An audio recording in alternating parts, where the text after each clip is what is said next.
So I'm here with Rosie, who wonderfully is our new safeguarding officer. And thank you, Rosie, in advance for all the ways you're going to serve us as a church family. It'd be lovely to get to know you just a little bit. Lots of people will know you really well, but some won't. So just tell us a bit about yourself. Tell us your story from a Christian point of view. Tell us what you do. Yeah, just talk about yourself for a while.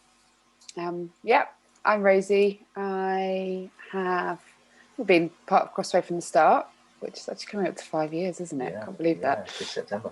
From a Christian home.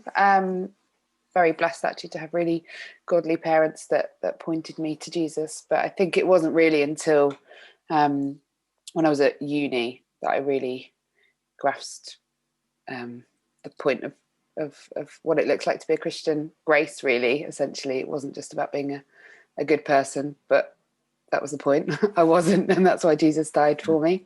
So in brief, that's kind of my journey into faith. I live in Forest Gate. I am a cancer and psychotherapist and work both privately and within the NHS, and have previously worked in social care settings. And you said, one important detail you didn't mention is where you grew up. God's own city. Yeah. Birmingham. The beating heart of the nation. I support the team that Bremers support, and like you. Right. Trying to be friendly. Anyway. And you said you've been around at Crossway since we started 5 years ago. Just tell us some of the ways you've been involved in life at Crossway over those years. Yeah, it has. I mean, it's been just great to see the church grow and to be a part of it from really early days. What does it look like for me? I guess just generally being a church member. I have previously led small groups, but not done that in previous years. Was involved in kids stuff right at the start. But just, really enjoy the blessing of family together. Yeah. In church. Yeah. And you led a welcome team for a little while, didn't you? Oh, I did. Yeah. I did. And I'm still on a welcome team. So, there you go. There you go. You've done a bit of everything, which is great. Yeah. So tell us, all right, so this new phase for you, Hannah's been our safeguarding officer. You are now our safeguarding officer. So just tell us what do we mean when we're talking about safeguarding? Mm-hmm. Yeah, safeguarding, I mean, is essentially keeping people safe.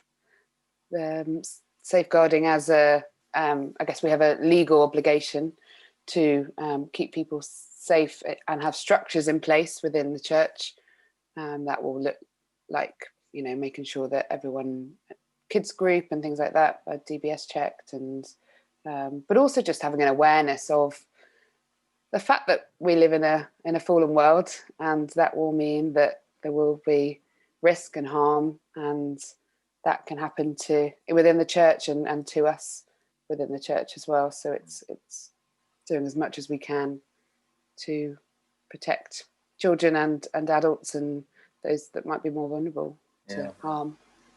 And this is in a sense, a really obvious question, but just helpful to bring it to the surface. Why is that an important thing as a church for us? Well, it's important because we want, we are all made in God's image, and we are all valuable, and want to love and protect and care for everyone. We're all one body, and so actually if one of us is hurt or at harm, it does impact all of us.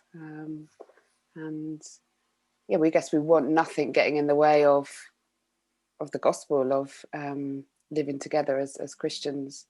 So we want to ensure that church and within the church family is a safe place to be. Yeah, totally. And whilst church life is messy because we're all sinners and we'll make mistakes and get things wrong, things will never be perfect. As much as possible, we do want to aspire to church being a safe place and a protected place. So it really matters. That's why I'm really thankful to you for doing this role. Tell us a bit about you're still finding your feet and getting to know the ropes, but what does it actually mean to be a safeguarding officer then? Yes, still very much working that out. But in some sense, it just means that I am overall have the responsibility for as I said, the structures that in place that we have to put in place, making sure that we're above reproach in all areas, and both in care, but all, I guess legally as well. But I guess it is worth saying that, like church, although I'm the safeguarding officer, safeguarding is everyone's responsibility, and we can serve each other and love each other by having safeguarding as a forefront of all of our minds, to make sure that we're all kept safe. I mean, can you say a bit more about that? Because I think that's really important. Like, we need you doing your role. Others have some formal responsibility, Sam, with the children and so on. And we need that formal infrastructure. But at the same time, there is a sense in which it's a whole church thing, safeguarding. Just help us, people listening to this thinking, or what part do I have? What will it look like to be a church where everybody's thoughtful about safeguarding? Yeah, I guess it's a church where everyone's thoughtful about each other and each other's welfare and how we're all doing, and not being kind of afraid or ashamed to maybe flag anything of concern. And it might be nothing, but I guess it's something always better to be safe than sorry. If you're concerned about someone, or someone's shared something with you that's concerning, then do chat to me about that.